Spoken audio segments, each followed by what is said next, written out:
O nome Saulo significa o grande. O nome Paulo significa o pequeno. Ao fazer esse filme, aprendi a mudar uma pequena e minúscula letra, para que possamos nos tornar grandes aos olhos de Deus. Mas isso exige que sejamos pequenos. Se quisermos ser grandes. Esse é o caminho dos santos. Esse é o caminho do sagrado. E é assim que Saulo se tornou São Paulo. O chamado vem quando menos esperamos. Eu me lembro do meu chamado vividamente. Eu tive a seguinte experiência. Aos 19 anos, eu estava num cinema na minha cidade em Mount Vernon, Washington. O filme acabou e lá na escuridão, com a minha única companheira, minha bola de basquete, na poltrona ao lado, eu tive uma sensação no coração. Me fez pensar que eu deveria ser um ator. Que foi para isso que Deus me criou. Que era isso que Ele queria de mim. Sim. Minha sensibilidade racional interferiu.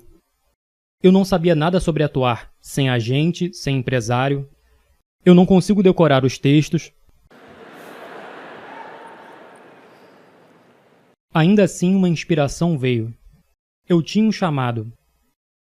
Mais à frente, na primavera de 2000, me foi oferecido o papel de Edmund Dantes no Conde de Monte Cristo. Foi uma nova adaptação do clássico Dumas.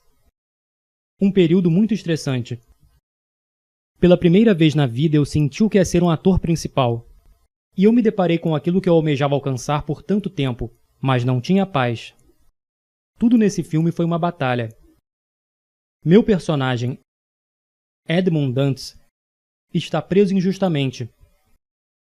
Tanto no livro quanto no filme, ele escreve com uma pedra na parede: Deus me fará justiça. Contudo, contra ele, aquele homem solitário se compromete a se libertar e vencer o mal, incluindo o mal que vive nele. Há uma cena maravilhosa entre Edmund e outro prisioneiro, um sacerdote, interpretado pelo grande Richard Harris. Numa profunda depressão, em um momento de total desespero, quando o sacerdote está no chão à beira da morte, ele se dirige a Edmund e diz sua lição final: Não cometa um crime pelo qual você está sendo condenado. Lembre-se do que Deus diz: a vingança é minha. Eu olhei para baixo e disse: Mas eu não acredito em Deus. E ele diz para mim: Isso não importa, Edmund. Ele acredita em você. Ele acredita. Deus ama cada um de nós pessoalmente. E Ele está lá para nós. Mesmo em nossos momentos de maior desespero. Depois de gravar Monte Cristo, inexplicavelmente eu recebo uma ligação de Mel Gibson. Meu agente não ligou, meu empresário não ligou. E eu não conhecia Mel Gibson. E eu não estava tentando conseguir esse papel, porque ninguém sabia que ele tinha um projeto em andamento. Mel Gibson. Ele quer que eu faça o papel de Jesus Cristo. Ele quer o cara com as iniciais de JC, que a propósito tinha 33 anos, para interpretar Jesus Cristo. Isso é uma coincidência? Eu não acho que seja. A sua vida é uma coincidência? Ou seria uma oportunidade? Talvez alguns de vocês estejam deprimidos agora, ou confusos, incertos sobre o futuro, feridos. Mas não é o momento de desistir, nem de se dar por vencido. Quando eu estava lá em cima na cruz do Calvário, aprendi que em seu sofrimento estava a nossa redenção. Lembre-se que o servo não é maior que o mestre. Cada um de nós deve carregar nossa própria cruz. Existe um preço pela nossa fé, pelas nossas liberdades. Eu fui literalmente açoitado, chicoteado, crucificado, atingido por um raio. Sim, cirurgia de coração aberto. É o que acontece depois de 5 meses e meio de hipotermia.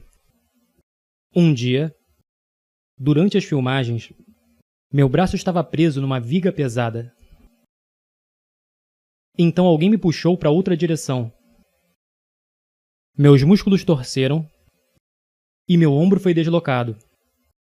Eu caí no chão, fui de cabeça na areia. E essa cena permaneceu no filme. Mais adiante, no filme, o próprio Jesus experimenta o deslocamento de seu ombro. Bem, agora eu sei como isso é sentido. Todos os dias eu tive que levantar essa madeira. Foi como uma penitência. Meu ombro estava rasgando, ficando em carne viva.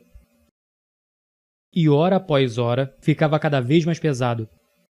Mas se isso tivesse sido filmado no estúdio, você nunca teria visto essa performance.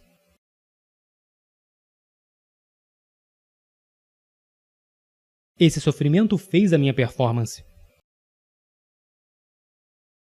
Assim como o sofrimento faz as nossas vidas.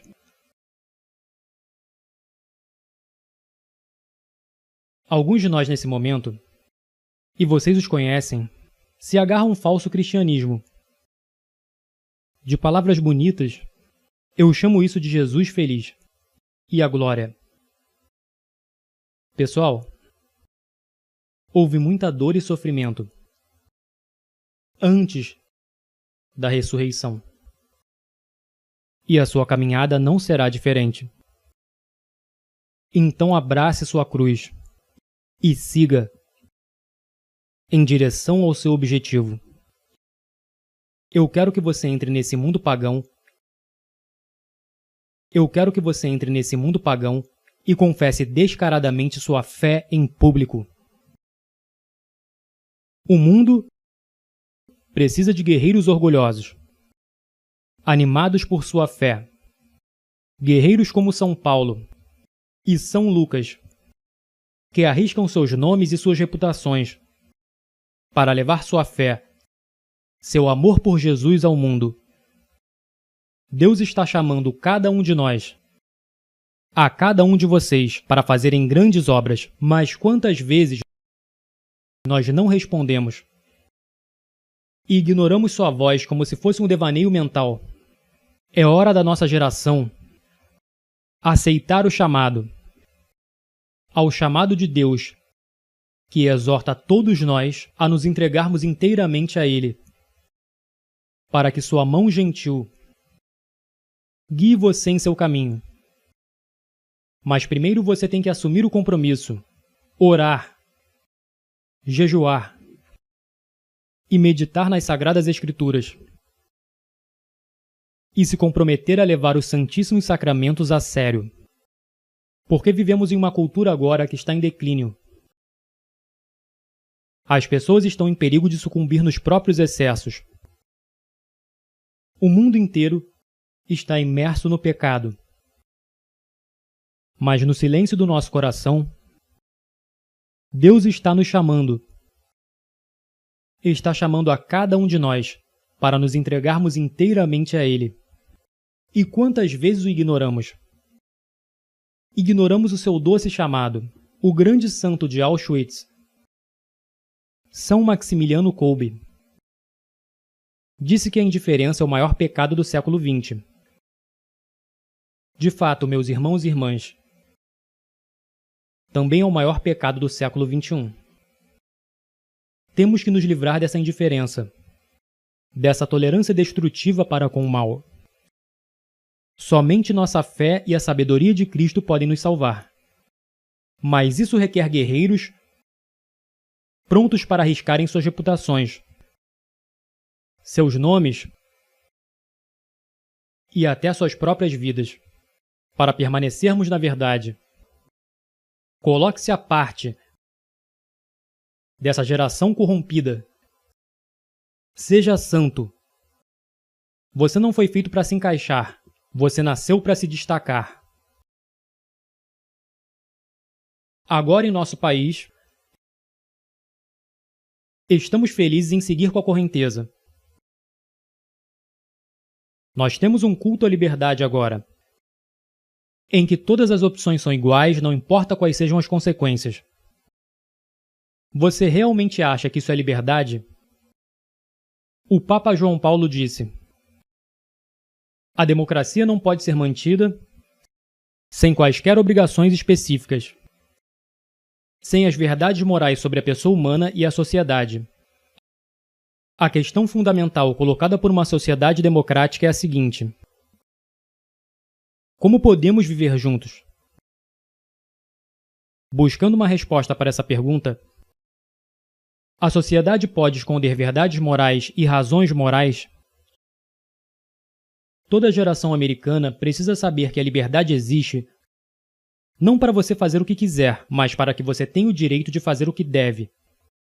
Essa é a liberdade que eu quero para você. Liberte-se do pecado. Liberte-se de suas fraquezas. Liberte-se da escravidão imposta a nós pelo pecado. Essa é a liberdade pela qual vale a pena morrer.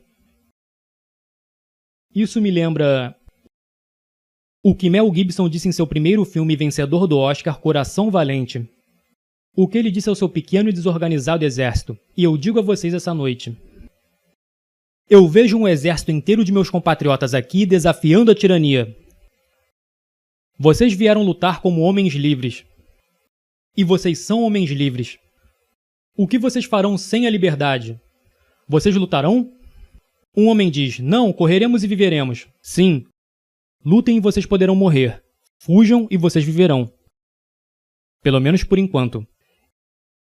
E quando estiverem morrendo em suas camas muitos anos depois, vocês almejarão negociar todos os dias, de hoje até aquele dia, pela chance, apenas uma chance, de voltar aqui e dizer a nossos inimigos que podem tirar nossas vidas, mas jamais tirarão a nossa liberdade. Todo homem morre. Nem todo homem realmente vive. Você, todos nós devemos lutar por essa liberdade autêntica e viver, meus amigos. Por Deus devemos viver, e com o Espírito Santo como seu escudo, e Cristo como sua espada. Junte-se a São Miguel e todos os seus anjos. Envie Lúcifer e seus capangas ao inferno de onde eles pertencem.